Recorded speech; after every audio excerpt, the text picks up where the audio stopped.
Let's take a look at some of the stories making the news in the morning's newspapers. We're joined again by the journalist and broadcaster Vidisha Mamata and the CEO of International Marketing Partners, Alison Stewart. Alan, thanks, guys, for sticking around this Sunday morning. Let's get straight into it. Vidisha, we're going to look at this story, which caught my eye as well, in the inside pages of the Sunday Mail, talking about the potential of this early election. Yes, I mean, I feel we're all kind of electioned out if we take a broad view over the last few years, or even there haven't been enough elections, because how many PMs have we had? Yeah, plenty. So Rishi Sunak gave an interview where he said that his sort of working hypothesis is that there'll be an election at the end of this year, and we were all thinking about November. Mm-hmm. Now it turns out the newspaper can exclusively reveal that the government are having all sorts of contingency meetings. Then we might be going to the polls on May the 2nd, and that allows for an influx, apparently, of new MPs around May the 6th. The idea being that we get a budget in March and that hopefully Rishi Sunak cuts stamp duty and does lots of lovely things. Mm-hmm. And instead of us all being in the doldrums by November, people have a sort of feel-good factor, and they, the current Tory party doesn't lose. I think, obviously, that is what every party wants, is to not lose and to win. Mm-hmm. But it is surprising because it means that if this is true, we're going to suddenly get into electioneering and campaigning mode pretty much immediately. Yeah, it almost feels like we're in it anyway. Rishi Sunak's out 2 or 3 times a week giving little speeches, and this, of course, coincides with the local elections, which will be around that time, which is why at the end of last year people were mooting this date as a potential one, despite what Rishi Sunak eventually said about it being later in the year. It's also the reason why the Labour Party last week put forward their bulletproof manifesto, and why they've finalised, I think, their manifesto so they can be ready for a potential May poll. Exactly. Exciting, right? So they wanted to correspond with the US election as well, which of course is in November. Exactly. In fact, on Guy Fawkes. Talk about blowing up a government. Sometimes the universe, you know, exactly. what it needs to do.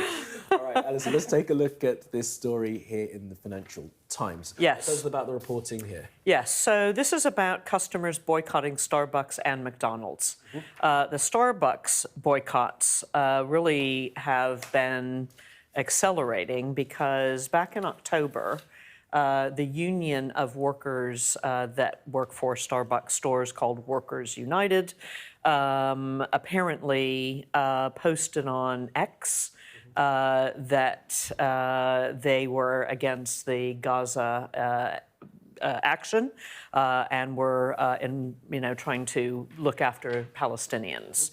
That gave rise to Starbucks suing the union and the employees for claiming that this was a point of view of Starbucks corporate, when in fact it wasn't.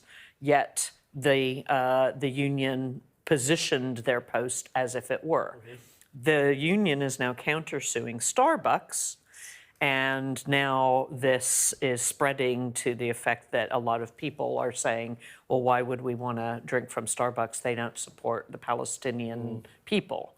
The other related piece in the same article is about McDonald's, and that McDonald's in the Middle East is facing similar boycotts because it has apparently provided several thousand free meals to the Israeli Defense Force staff, soldiers, personnel. Why does this matter? Because for any corporate leader, this is signaling and just reinforcing the fact that we're in an era of activism. Mm-hmm. Employees are activists. We're expecting our leaders to be activists. And we're expecting our leaders to take a stand. And if they don't want to take a stand, at least to be open and be talking about it and not hiding. This has big implications for how company leaders need to be awake to this. Especially if big corporates start suffering in the bottom line. Absolutely right. And this is outside, I presume, of that movement, BDS. This is separate. Yes, exactly right. Yeah. Right. So these companies will be paying close attention to what happens. I mean, but at this point, I guess any sort of corporate statement is not going to have much of an effect on those activists who are boycotting. That's right. All right, let's move on to another story. Vidisha, this is teachers. Good. Go on. Teachers in schools. So it's very domestic, but actually this is the crunch point that follows anyone who's concerned about their kids and their schooling, that we saw the effect of COVID and the pandemic and all the lockdowns on school pupils. There's a very, very long effect of that coupled with the cost of living crisis. So for all schools, energy costs have gone up. Yep. Building rental costs have gone up. There are all of these very chunky economic factors which are undeniable. We never think about them until it sort of hits us home at a family level. And that's combined with this post-COVID rise in students' educational needs being higher than they were. You've got higher levels of I guess the fallout from all of that homeschooling and kids sort of transitioning back into the ordinary school workday, increased pupil numbers, and increasing numbers of teachers quitting. Yep. So it's the perfect storm, and teachers and schools are just letting the government know that, look, we're in deficit, we need a lot more investment. This is interesting because we've been talking about this for 10 or 20 years, and there always comes a point at which decades and decades of underinvestment and, let's say, under-organisation goes past its tipping point, it goes past its breaking point. And I think this is very, very apolitical for me because everyone, regardless of how they vote, Oh, yes. cares about their kids and their The schooling. local school, absolutely. And just getting young people who are the future onto a solid track. Yeah, it's devastating. I mean, the teachers have settled their industrial dispute, as I understand it, over pay.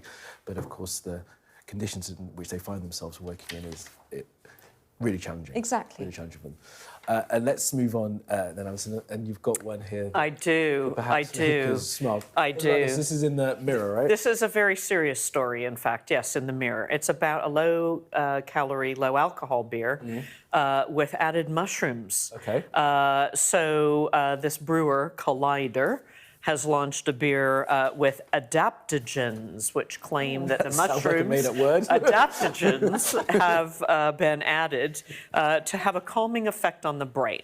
Now, why do we care about this? We care about this because the low-alcohol, non-alcoholic beer market is growing at a rapid pace. Yep. It's 34% up on 2023, or 2022.